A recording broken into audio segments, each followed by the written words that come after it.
नमस्कार, मैं डॉक्टर अखिलेश कुमार, सहायक आचार्य शिक्षा विद्यापीठ वर्धमान महावीर खोला विश्वविद्यालय, इस वर्चुअल कक्षा में आपका स्वागत करता हूं। जैसा कि आप पढ़ चुके होंगे या जानते होंगे कि बौद्धिक अक्षमता एक अक्षमता है जिसमें व्यक्ति के बुद्धिलब्धि या बौद्धिक क्षमता एवं अनुकूलनीय व्यवहार दोनों में सार्थक कमी पाई जाती है और यह कमी उसके सांकल्पनिक, प्रायोगिक और सामाजिक कौशलों में प्रदर्शित होती है। साथ ही इस अवस्था का जो प्रारंभ है वो डेवलपमेंटल पीरियड अर्थात 18 वर्ष से पहले शुरू होता है। जैसा कि आप ये भी जान चुके हैं कि मानसिक मंदता या बौद्धिक अक्षमता ये एक सापेक्ष संकल्पना है, एक निरपेक्ष संकल्पना नहीं है, सापेक्ष संकल्पना है जो कि विभिन्न मनोवैज्ञानिकों द्वारा दी गई बुद्धिलब्धि की मान्यता पर आधारित है। और जहाँ तक बुद्धिलब्धि का सवाल है, बुद्धिलब्धि एक अस्पष्ट पद है जिसकी अभी तक कोई सर्वमान्य परिभाषा उपलब्ध नहीं है। इन सबके अतिरिक्त बौद्धिक क्षमता और अनुकूलनीय व्यवहारों को पूर्णतया अलग करना अपने आप में एक बहुत कठिन काम है। कई परिस्थितियों में दोनों समान प्रतीत होते हैं। उदाहरण के लिए अगर हम वेसलर की बौद्धिक क्षमता की परिभाषा को देखें तो वेसलर कहते हैं कि बौद्धिक क्षमता किसी व्यक्ति की उद्देश्यपूर्ण कार्य करने की, तर्कपूर्ण चिंतन की एवं अपने वातावरण से प्रभावी समायोजन की संपूर्ण अथवा सार्वभौम क्षमता है। अब यदि बौद्धिक क्षमता की इस परिभाषा से तुलना करें तो व्यक्ति का अपने वातावरण के साथ समायोजन अर्थात उसका अनुकूलनीय व्यवहार भी उसकी बौद्धिक क्षमता का एक अभिन्न अंग है। ऐसे में ये एक बड़ा ही दुष्कर कार्य है बौद्धिक अक्षमता या मानसिक मंदता का वर्गीकरण करना विभिन्न वर्गों में। लेकिन चूँकि सबसे पहले बौद्धिक अक्षमता में हुए अनुसंधानों ने बौद्धिक अक्षमता को परिभाषित करने का प्रयास जो किया वो बुद्धिलब्धि पे प्राप्त स्कोर के आधार पर किया गया। अतः सबसे पहले जो बौद्धिक क्षमता का वर्गीकरण लोकप्रिय हुआ वो बौद्धिक क्षमता का मनोवैज्ञानिक वर्गीकरण था। परंतु बाद में बौद्धिक क्षमता के प्रति धीरे धीरे परिवर्तित दृष्टिकोणों के कारण उनके जीवन के लिए आवश्यक सहायता के आधार पर नया वर्गीकरण किया गया है, जो कि उनके मनोवैज्ञानिक वर्गीकरण जो उनके नकारात्मक पहलुओं पर ज़्यादा आधारित था उसकी बजाय सकारात्मकता पर आधारित है।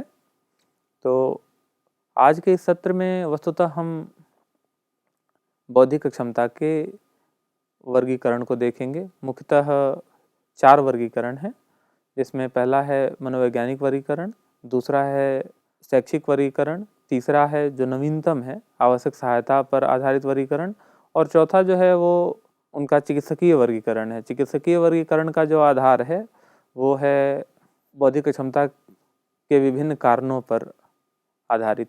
जो शैक्षिक वर्गीकरण है वो बौद्धिक रूप से अक्षम बालकों से जो शैक्षिक पूर्वापेक्षा है उन पर आधारित है और जो मनोवैज्ञानिक वर्गीकरण है वो बौद्धिक अक्षमता युक्त बालकों के IQ स्कोर पर आधारित है। जो नवीनतम वर्गीकरण है, हम नवीनतम वर्गीकरण आवश्यक सहायता के आधार पर जो वर्गीकरण किया गया है उसकी चर्चा सबसे पहले करेंगे।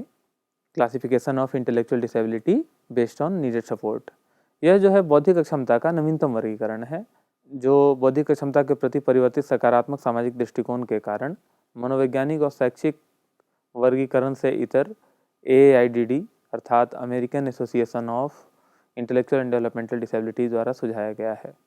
इसके अनुसार बौद्धिक अक्षमता युक्त बालक 4 श्रेणियों में रखे जा सकते हैं। पहला, वे बालक जिनको सविराम अथवा असतत सहायता की जरूरत होती है, अर्थात वे बालक जिनको इंटरमिटेंट सपोर्ट की आवश्यकता होती है। इसमें सहायता की तीव्रता जो है, बालकों को ज़्यादा सहायता की आवश्यकता नहीं होती, अल्प अवधि की सहायता जब भी आवश्यक हो, अर्थात धीरे धीरे उनको हम सहायता में कमी करते हुए केवल कुछ क्षेत्रों में कभी कभी सहायता देकर स्वतंत्र जीवन जीने के योग्य हम बना सकते हैं। ऐसे बौद्धिक क्षमता युक्त बच्चे जो है वो इंटरमिटेंट सपोर्ट की श्रेणी में रखे गए हैं। इसके बाद दूसरी जो श्रेणी बनाई गई है वो सीमित सहायता वाले बालकों की है, limited support, intermittent limited support.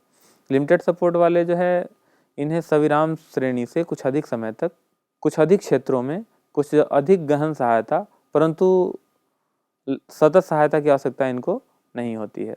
हाँ, इंटरमिटेंट कैटेगरी के जो बच्चे हैं उनसे कुछ अधिक क्षेत्रों में कुछ अधिक समय तक इनको सहायता की आवश्यकता हो सकती है और अल्प सहायता के साथ ही ये जीवन यापन करने में सक्षम हो सकते हैं। तीसरी जो कैटेगरी है बौद्धिक अक्षमता की, वो उन बालकों की है जिनको विस्तृत सहायता की आवश्यकता होती है।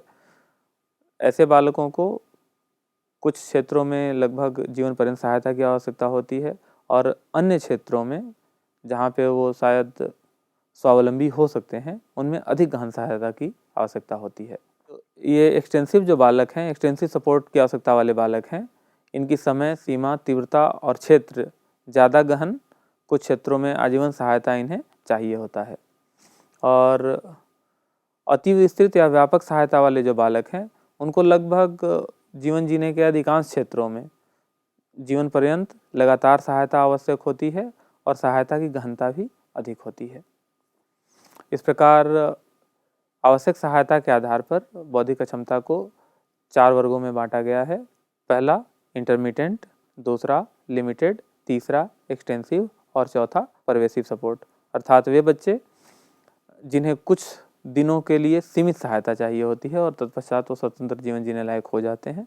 दूसरा वो बच्चे जिन्हें कुछ निश्चित क्षेत्रों में सीमित सहायता दिए जाने के बाद वो आंशिक रूप से स्वतंत्र जीवन जीने लायक हो जाते हैं। तीसरा वे जिन्हें विस्तृत सहायता की आवश्यकता होती है, अर्थात उनकी सहायता की गहनता भी अधिक होती है और लगभग आजीवन वो आंशिक सहायता के साथ अपना जीवन बिता सकते हैं। और चौथी जो है वो अति विस्तृत या व्यापक सहायता, एक्सटेंसिव सपोर्ट, जिन्हें कि लाइफ टाइम लगभग हर क्षेत्र में सहायता की आवश्यकता होती है और उन्हें दी जानी चाहिए। दूसरा जो वर्गीकरण है बौद्धिक अक्षमता का, वो है सबसे पुराना वर्गीकरण है, वो मनोवैज्ञानिक वर्गीकरण। ये मनोवैज्ञानिक वर्गीकरण जो है वो आईक्यू के आधार पर सुझाया गया है कि अगर व्यक्ति का आईक्यू कट ऑफ ये है तो उसकी मंदता का स्तर, उसकी अक्षमता का स्तर ये होगा। इसमें पहली कैटेगरी है सौम्य मानसिक मंदता अथवा सौम्य बौद्धिक अक्षमता, जिनकी आईक्यू रेंज मानी गई है 50 से लेकर के 69 तक। जैसा कि अगर आप याद करें तो बौद्धिक अक्षमता के नैदानिक मानदंडों में सबसे पहला मानदंड है 70 से नीचे आईक्यू वाले व्यक्ति। वे व्यक्ति जिनका किसी स्टैंडर्डाइज्ड आईक्यू टेस्ट पर 70 से कम स्कोर हो, वो मानसिक मंद या बौद्धिक अक्षम माने जाते हैं। जैसे में सौम्य मानसिक मंदता या सौम्य बौद्धिक अक्षमता का जो आईक्यू रेंज है वो 50 से 69 है। दूसरा जो श्रेणी है इसका वो मध्यम मानसिक मंदता या मध्यम बौद्धिक अक्षमता, मॉडरेट इंटेलेक्चुअल डिसेबिलिटी, ये 35 से लेकर के 49 तक की आईक्यू वाले बच्चे इस श्रेणी में रखे जाते हैं। तीसरा जो इनका वर्गीकरण है वो है गंभीर मानसिक मंदता या गंभीर बौद्धिक अक्षमता, जिसमें 20 से 34 वाले बच्चे इस कैटेगरी में रखे जाते हैं। और जो चौथा है वो है अति गंभीर मानसिक मंदता या अति गंभीर बौद्धिक अक्षमता, जिसमें 20 से कम आईक्यू वाले बच्चों को रखा गया है। एक बार फिर से देख लें कि मनोवैज्ञानिक वर्गीकरण में सौम्य बौद्धिक अक्षमता आईक्यू रेंज उनका है 50 से लेकर के 69 तक। Mild intellectual disability, moderate intellectual disability का आईक्यू रेंज जो है वो 35 से लेकर के 49 तक। गंभीर अथवा सीवियर इंटेलेक्चुअल डिसेबिलिटी का जो आईक्यू रेंज है वो 20 से लेकर 34 तक। और अति गंभीर अर्थात प्रोफाउंड इंटेलेक्चुअल डिसेबिलिटी का जो एज रेंज है वो आईक्यू 20 से अगर कम हो तब। इन 4 श्रेणियों में बौद्धिक अक्षमता को उनके आईक्यू कट ऑफ के आधार पर रखा गया है। हालांकि आजकल धीरे धीरे जैसे जैसे बौद्धिक अक्षमता के क्षेत्र में जागरूकता आई है और नवीन अनुसंधानों के आधार पर नवीन मानदंड जो स्थापित किए गए हैं, इसके कारण मनोवैज्ञानिक वर्गीकरण धीरे धीरे कहीं पीछे छूटता जा रहा है और उसका प्रचलन काफ़ी कम होता जा रहा है, जिसका पहला कारण है मानसिक मंदता स्पष्ट करने में बौद्धिक क्षमता के साथ साथ आज की तारीख में अनुकूलनीय व्यवहार पर बढ़ता जोर। दूसरा कारण है वर्गीकरण के पीछे की नकारात्मकता, जो यह बताता है कि बच्चे की बुद्धि बस इतनी ही है और इसका प्रयोग करके बस वो कुछ सीमित कार्य कर सकता है, उससे ज़्यादा नहीं कर सकता।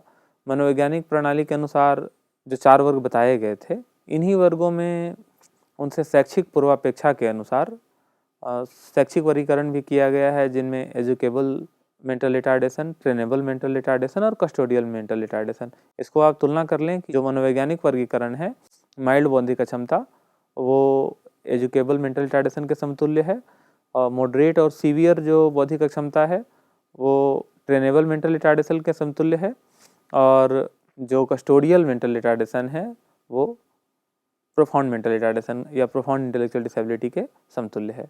आइए हम देखें कि विशिष्ट आवश्यकता के आधार पर जो वर्गीकरण किया गया है वह और मनोवैज्ञानिक वर्गीकरण जो किया गया है वह कैसे एक दूसरे से समान अथवा भिन्न है। जैसा कि आप स्क्रीन पर देख पा रहे हैं, मनोवैज्ञानिक वर्गीकरण में 50 से लेकर के 69 तक की आयु, 50 से लेकर के 69 तक की आयु वाले बालकों को सौम्य बौद्धिक क्षमता का बालक कहा गया है। लगभग इसी आयु वाले बालक वर्तमान आवश्यक सहायता पर आधारित वर्गीकरण में सविराम अथवा असतत सहायता वाली श्रेणी में रखे गए हैं। दूसरा, जो मनोवैज्ञानिक वर्गीकरण में 35 से 49 आयु वाले बच्चे मध्यम मानसिक मंदता या मध्यम बौद्धिक क्षमता की श्रेणी में रखे गए हैं, वो यहाँ पे सीमित सहायता वाले बौद्धिक क्षमता युक्त बालकों में रखे गए हैं। और तीसरी कैटेगरी जो मनोवैज्ञानिक वर्गीकरण में गंभीर मानसिक मंदता या गंभीर बौद्धिक क्षमता की श्रेणी में है, वह यहाँ पे नवीन क्लासिफिकेशन में विस्तृत की श्रेणी में है, जिनको कि लंबे समय तक, बहुत लंबे समय तक, चूँकि उनकी बौद्धिक क्षमता गंभीर है इसलिए लंबे समय तक उनको विस्तृत सहायता की आवश्यकता पड़ती है। और जो अति गंभीर मानसिक मंदता या बौद्धिक क्षमता है जिसकी आयु 20 से कम मानी गई है मनोवैज्ञानिक वर्गीकरण में, उसको आवश्यक सहायता के आधार पर किए गए वर्गीकरण में अति विस्तृत या व्यापक सहायता की बौद्धिक क्षमता मानी गई है। इस प्रकार आज हमने देखा कि बौद्धिक क्षमता के कई प्रकार के मानदंडों के आधार पर वर्गीकरण किए गए हैं। मुख्यतः ये 4 प्रकार हैं। पहला मनोवैज्ञानिक वर्गीकरण, दूसरा आवश्यक सहायता के आधार पर वर्गीकरण, तीसरा शैक्षिक वर्गीकरण और चौथा चिकित्सकीय वर्गीकरण। ये सारे वर्गीकरण एक दूसरे के समतुल्य हैं और मनोवैज्ञानिक वर्गीकरण में इनको 4 श्रेणियों में बांटा गया है। पहला माइल्ड, जिसकी आईक्यू मानी गई है 50 से लेकर 69 तक। दूसरा मॉडरेट, जिसकी आईक्यू मानी गई है 35 से लेकर 49 तक। तीसरा सीवियर, जिसकी आईक्यू मानी गई है 20 से लेकर 34 तक। और चौथा प्रोफाउंड, जिसकी आयु मानी गई है 20 से कम। इसी के समतुल्य जो वर्तमान सकारात्मक वर्गीकरण किया गया है जो आवश्यक सहायता पर आधारित है, इसमें भी बौद्धिक क्षमता के 4 प्रकार बताए गए हैं। पहला इंटरमीडिएट, वे बच्चे जिनको कि सीमित सहायता देने के बाद वे अपना स्वतंत्र जीवन जीने लायक हो जाते हैं। दूसरी कैटेगरी है वो लिमिटेड, अर्थात कुछ क्षेत्रों में कुछ लंबे समय तक सहायता देने के बाद जो बच्चे स्वतंत्र जीवन जीने लायक हो जाते हैं वो लिमिटेड की श्रेणी में है। तीसरा एक्सटेंसिव, वे बच्चे जिनको कि जीवन पर्यंत कुछ क्षेत्रों में सहायता आवश्यक होती है और तब वो आंशिक रूप से स्वतंत्र जीवन जीने में सक्षम हो पाते हैं। एक्सटेंसिव अर्थात उनको अपेक्षाकृत ज़्यादा सहायता की आवश्यकता होती है। और चौथी जो कैटेगरी है वो है परवेसिव, अर्थात अति विस्तृत सहायता वाले वे बालक, अर्थात वे बालक जिनकी बौद्धिक क्षमता इतनी गंभीर है कि वो पूर्ण स्वतंत्र जीवन जीने के योग्य नहीं हो सकते। कई बार उनको उनके सेल्फ हेल्प स्किल्स में भी मदद की ज़रूरत पड़ती है। ऐसे बालकों को अति विस्तृत सहायता वाले बालक की श्रेणी में रखा गया है। धन्यवाद। Thanks for watching.